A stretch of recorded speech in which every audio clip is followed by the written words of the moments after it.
Capítulo 11. Muito mais paixão pela oração. Intercessão. Meu calção ainda está manchado e minhas unhas ainda estão sujas. Mesmo ao digitar estas palavras, ainda posso ver os cabelos da garota, sujos de terra e grama, e ouvir os palavrões de seu angustiado namorado. Faz pouco mais de uma hora eu estava voltando da primeira partida de golfe que joguei nos últimos 2 meses. Era uma dessas lindas e ensolaradas manhãs de primavera e faltavam apenas 3 quilômetros para alcançar a minha saída da rodovia principal, e eu já estava concentrando meus pensamentos no trabalho da tarde, que seria gasta diante do computador no preparo deste livro. De repente, minha atenção foi chamada para um estranho movimento no canteiro central, seguido por uma densa nuvem de poeira que engoliu as faixas à minha frente e me forçou a parar no acostamento. Um carro desgovernado havia capotado. Eu não sei como você reage, mas eu, com medo de ser o primeiro a chegar a uma cena de acidente, sempre me perguntava como reagiria. E se as pessoas estiverem gravemente feridas? Eu não posso nem ver sangue, que desmaio. E se houver fatalidades? Será que eu manteria o controle da situação? Conseguiria agir racionalmente? Todos esses pensamentos atravessaram minha mente enquanto eu e outros motoristas corremos para o outro lado da rodovia para tentar ajudar as vítimas. 2 homens mais rápidos alcançaram a picape emborcada antes de mim e dos demais. Logo que colocaram o veículo de volta sobre as rodas, pude ver a perna do passageiro carona cair como a de uma boneca de pano. Meu coração parecia subir até a garganta. Eu não sabia se era a perna de uma pessoa com lesões extremamente graves ou se de um cadáver. Fosse o que fosse, já era tarde demais e eu estava à porta do veículo. O motorista, um jovem de 18 ou 19 anos de idade, dava voltas ao redor do carro todo amassado e vociferava palavrões aparentemente sem nenhuma intenção de molestar alguém. Alguns de seus cortes nos braços e pernas sangravam e seus olhos saltados não escondiam seu desespero e medo. O passageiro carona era uma garota, Molly, como nos disse. Ela estava viva e consciente, graças a Deus. Ela estava de costas para mim e para os outros homens que tentavam abrir a porta à força, mas era inútil. Com o impacto, a porta ficara travada. Um dos assistentes correu para o lado do motorista e, quando viu que também não podia abrir essa porta, escorregou através da janela do motorista e disse à moça que logo tudo estaria bem. O motorista na rodovia acima de nós usou o telefone de seu carro para chamar a polícia e logo um policial, fora de seu horário normal de trabalho, se apressava em alcançar o acostamento até chegar ao lugar em que estávamos e, então, nos instruiu para que não movêssemos a menina, pois ela se queixava de dor na cabeça e no pescoço. Ao perceber que Molly estava bem, Jack, o motorista, foi ficando cada vez mais agitado, irado por ter inutilizado a sua picape. Ele continuou praguejando e, enquanto outros assistentes ajuntavam os objetos espalhados do veículo, eu o ouvi dizendo: esses cilindros valem $400 e eu quero todos eles dentro da caminhoneta. Fiquei pensando se ele estava só chocado ou se era mesmo um imbecil. Em vez de praguejar, ele deveria estar agradecendo a Deus por lhe ter poupado a vida, sem mencionar que deveria estar preocupado com Molly, que ainda estava presa e machucada dentro do veículo.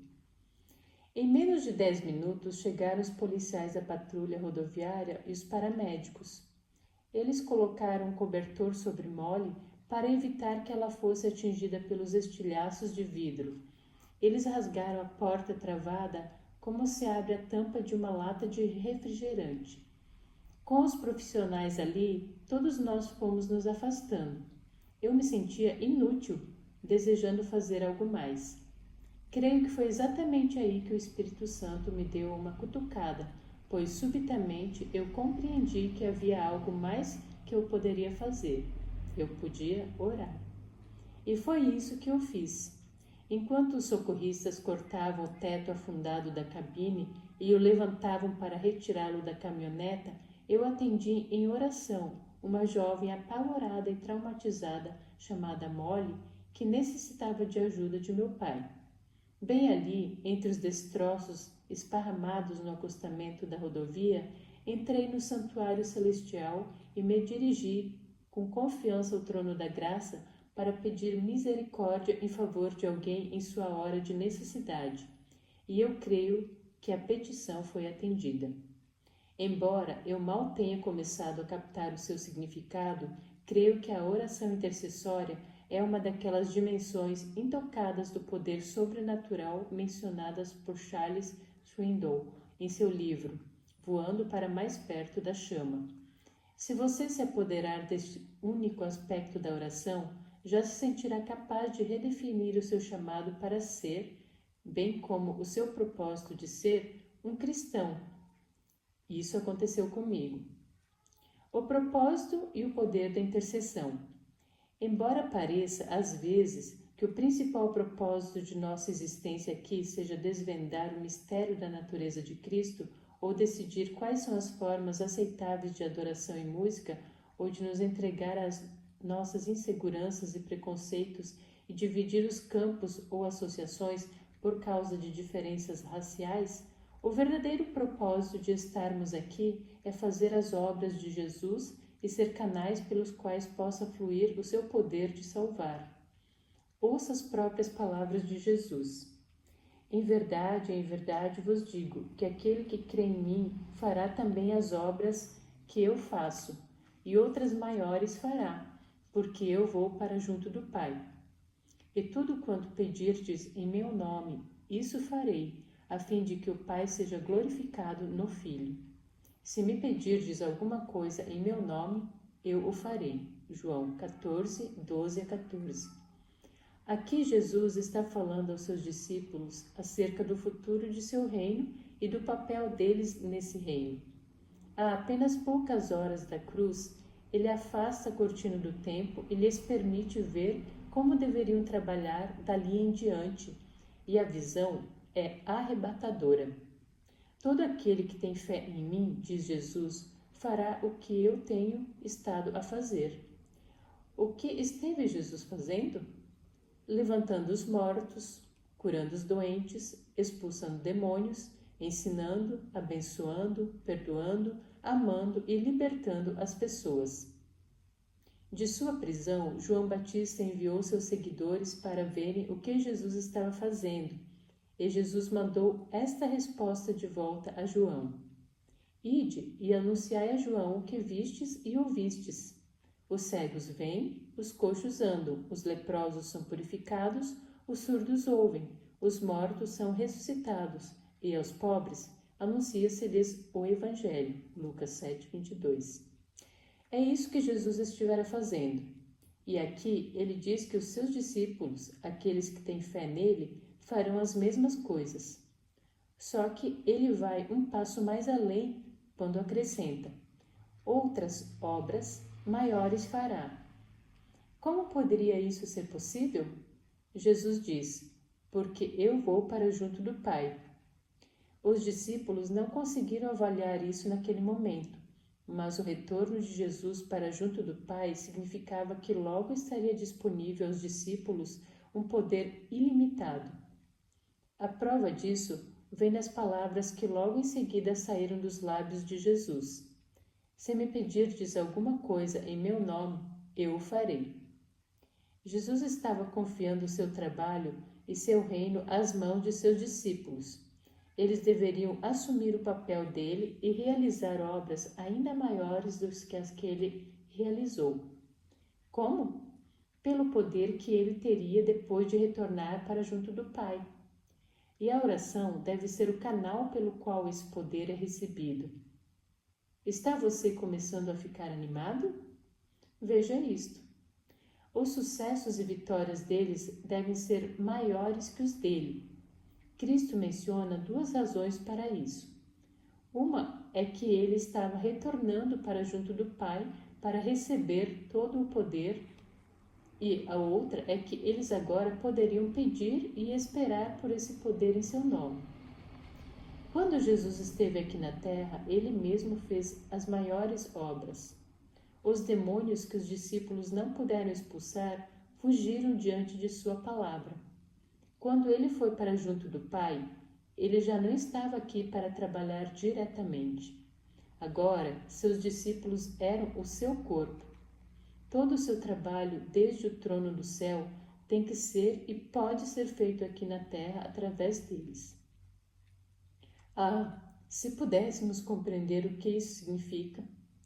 Todo o seu trabalho, desde o trono do céu, tem que ser e pode ser feito aqui na terra através de você, através de mim, através de um exército de intercessores que compreendem, de novo, em primeiro lugar, o seu propósito de serem cristãos, ou de darem a Jesus um corpo através do qual ele possa continuar a abençoar, curar e redimir o mundo. Há agências humanas. É comissionado o trabalho de estender os triunfos da cruz de um ponto a outro. A todo aquele que se entrega ao Senhor para trabalhar, sem nada reter, é dado poder para alcançar resultados imensuráveis. Tudo o que os apóstolos fizeram, deve fazer hoje cada membro da Igreja. E a oração intercessória é o canal através do qual esse poder deve ser recebido e distribuído. Não estamos aqui meramente para cantar, cochilar durante o sermão, fazer barganhas sobre trivialidades religiosas, preencher o envelope do dízimo e esperar que Jesus nos ilumine. Estamos aqui para sermos um fio da corrente viva que fecha o abismo entre o poder salvador de Deus e os homens e mulheres pecadores que foram desconectados desse poder. O intercessor é o elo de contato entre a fonte de poder, a vida do Senhor Jesus Cristo, e os objetos que necessitam desse poder, dessa vida. Somos chamados para ser os transmissores de Deus, através dos quais Ele possa transmitir à mente de outras pessoas o seu poder criador, redentor e salvador. Que propósito, que privilégio! Ser religioso é uma irrelevante perda de tempo e de energia. Mas ser um conduto da graça agora, além de ser uma excelente aspiração, é também algo de que este mundo sofredor desesperadamente necessita. Quando o intercessor necessita de um intercessor? Posso até ouvir você dizer que, às vezes, você é que se sente desconectado do poder, que você é o objeto que necessita da vida de Jesus. Como pode você ser o fio vivo de Deus se espiritualmente você se sente inútil? É um lamentável e doloroso fato que os sinais vitais da vida espiritual de muitas igrejas indicam que elas estão quase mortas. Com a perceptível ausência da dinâmica presença do Espírito Santo nas experiências de adoração individuais ou coletivas, fica difícil encontrar disposição ou motivação para trabalhar para Deus. Queremos trabalhar para Deus, mas, com frequência, nós mesmos é que necessitamos de nos salvar. Como podemos dar aquilo que julgamos ter perdido ou que esquecemos onde guardamos? Primeiro, compreenda que Jesus é o seu intercessor. Em Hebreus 7:25, somos assegurados de que ele também pode salvar totalmente os que por ele se chegam a Deus, vivendo sempre para interceder por eles. 24 horas por dia, 7 dias por semana, 365 dias por ano, Jesus está orando por mim. Não passa nem um segundo sem que eu esteja na mente dele. Ele me chamou pelo seu nome e deu sua vida por mim. Ele conhece a minha necessidade. Ele compreende a minha sequidão espiritual, a minha sensação de vazio. E ele sabe como regar, saciar e encher. Se já é bom saber que alguém está orando por você, Pense só no que significa para Jesus orar por você. Só o fato de você lhe agradecer por sua eterna proteção sobre você já fará brotar águas vivas sem qualquer deserto que você esteja atravessando. Segundo, cultive os seus próprios intercessores. Não fique preso no atoleiro tentando fazer tudo sozinho. Peça que alguém, um amigo de confiança, um mentor espiritual a quem você admira, o seu cônjuge ou outro membro da família, seja seu companheiro de oração. Quando Jesus esteve no Getsemane, sentindo-se separado de Deus, ele desejou ardentemente que seus mais íntimos amigos lhe dessem seu apoio em oração. Ele sentiu necessidade de receber força e encorajamento deles. Infelizmente, eles estavam tão cansados que não puderam lhe dar nenhuma das duas coisas. 2000 anos depois, as coisas não mudaram muito. Os discípulos de Jesus ainda estão sonolentos. Mas isso não mudou o fato de que ele precisava saber que alguém, que lhe dedicava amor e carinho, estava orando por ele. E, se Jesus necessitava do suporte da oração, podemos nós passar sem esse suporte?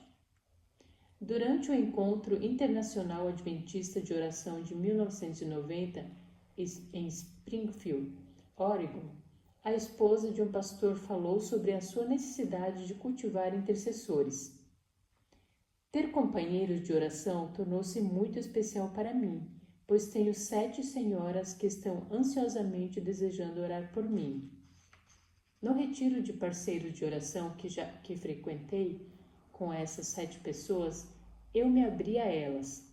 Algumas ficaram provavelmente chocadas quando lhes contei que a vida de uma esposa de pastor nem sempre é um mar de rosas, que às vezes o sábado é o pior dia da semana para mim, especialmente porque sou mãe de 2 crianças pequenas e porque, para meu esposo, Chad, o sábado é o dia mais ocupado da semana. Compartilhei com elas acerca de pessoas que, quando querem atacar o Chad, falam comigo em vez de falar com ele, porque sabem que, se falarem comigo, é o mesmo que falar com ele. Aquelas que são esposas de pastores sabem o que eu estou falando. Há muito desânimo por aí. E, por muitos anos, enfrentei tudo sozinha. Eu nunca conversava com ninguém. Nunca pedi que alguém orasse por mim. Mas, no retiro, compartilhei com minhas 7 parceiras de oração as áreas específicas de minha vida pelas quais eu gostaria que elas orassem. E, daquele dia em diante, eu deixei de carregar um montão de fardos sozinha. Pode ser que você não seja uma esposa de pastor, mas tenho certeza de que, ocasionalmente, o desânimo também bate à sua porta. Se para você é realmente importante ser vitorioso e entrar no ministério da intercessão, consiga alguns intercessores para você.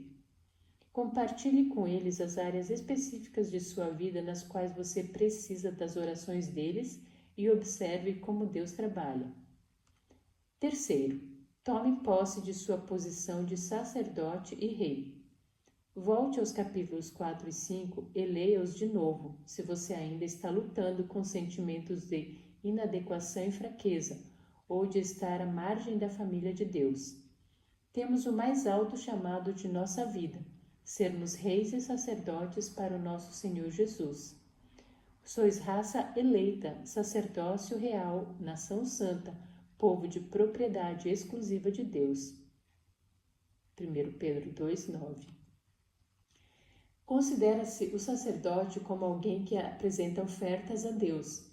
E neste sentido, todo cristão tem o privilégio de apresentar a Deus sacrifícios espirituais, oração, intercessão, ações de graça e glória. Considerando que todo cristão é um sacerdote, ele pode chegar-se a Deus em favor de si mesmo e de outros, sem a mediação de qualquer outro ser humano. Ao final de uma das reuniões de oração da Hora do Poder em nossa igreja, um homem a quem muito admiro me chamou de lado. Com os olhos cheios de lágrimas, Ele me contou a respeito de seus filhos adultos que não mais estavam andando com o Senhor. Eu oro e oro e oro por eles todos os dias, mas não vejo nenhuma diferença. O que devo fazer? Como você se sentiria se essa pergunta fosse dirigida a você? Já havíamos conversado sobre os filhos deles antes. Eu sabia que ele os amava e que era sincero e fiel em sua intercessão por eles. Que deveria eu dizer? Meu coração se conduía por ele e eu não queria dar uma resposta evasiva. Ajudei-o a lembrar-se de Jó. Jó também era um pai. Tinha 7 filhos e 3 filhas. Aparentemente, eles gostavam de festas alegres e frequentes. Se na terra de Uz existisse um Robin Lit, esses privilegiados filhos da fortuna certamente teriam aparecido na versão mesopotâmica dos colunáveis ricos e famosos. Sempre que essas festas terminavam, Jó, atuando como sacerdote patriarcal da família, chamava os seus filhos e os santificava. Levantava-se de madrugada e oferecia holocausto, segundo o número de todos eles, pois dizia: talvez tenham pecado os meus filhos e blasfemado contra Deus em seu coração. Jó 1:5. Os filhos de Jó levavam uma vida de condescendência com o prazer e o sossego. Estavam despreocupados com questões espirituais e não partilhavam da devoção que seu pai tinha por Deus. Compreendendo isso e sabendo que seus filhos não oravam por iniciativa própria, Jó intercedia por eles e em favor deles, implorava o perdão divino. Por quantos anos Jó fez isso? Não sabemos. Apenas sabemos que assim o fazia Jó continuamente.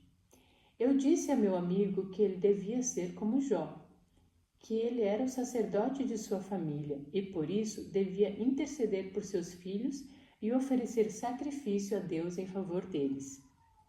Isso significa ocupar o lugar como substituto de outra pessoa e, seguindo o exemplo de nosso grande sumo sacerdote celestial, temos que persistir e perseverar na oração.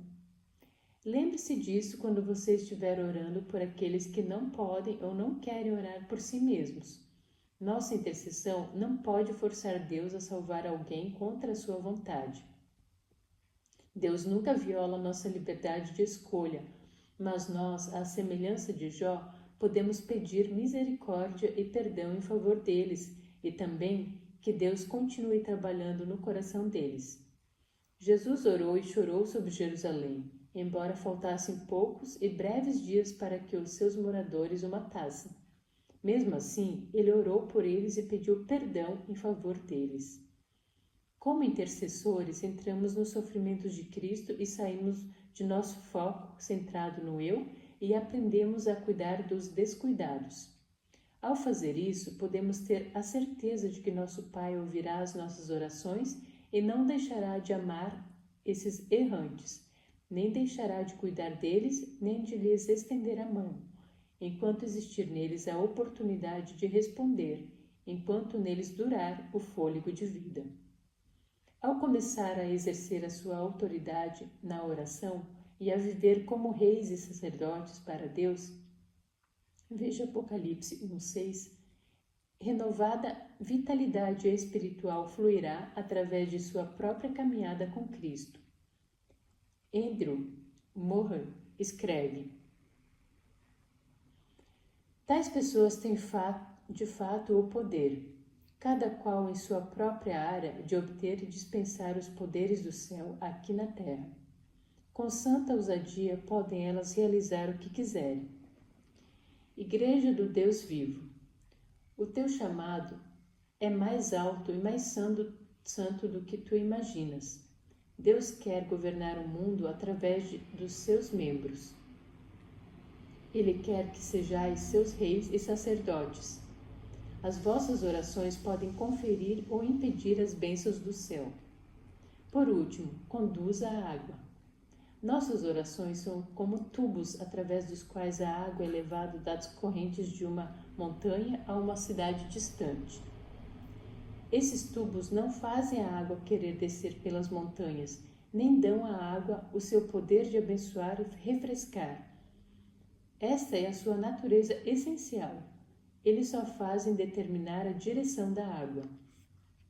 Da mesma forma, a natureza essencial de Deus é amar e abençoar. Seu amor anseia descer até nós com suas saudáveis e refrescantes correntes.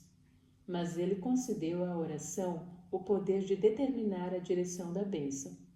Ele delegou àqueles que nele creem a faculdade de conduzir as águas vivas aos lugares desérticos. Nem todos são chamados para ser missionários, mas todo cristão é chamado para ser um intercessor. A partir da sala de sua casa, você pode conduzir a viva água de Cristo aos lugares desérticos de sua família, igreja, comunidade, nação, mundo. Siga adiante.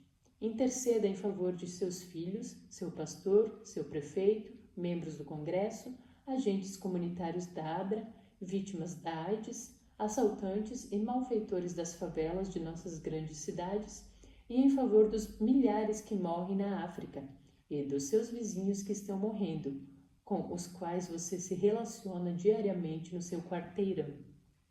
O seu Salvador e Rei anseia cooperar com você para estender os triunfos de sua cruz e estabelecer o seu reino. Ele subiu ao Pai para receber todo o poder e agora deseja disseminar esse poder com maiores resultados através de você e de mim.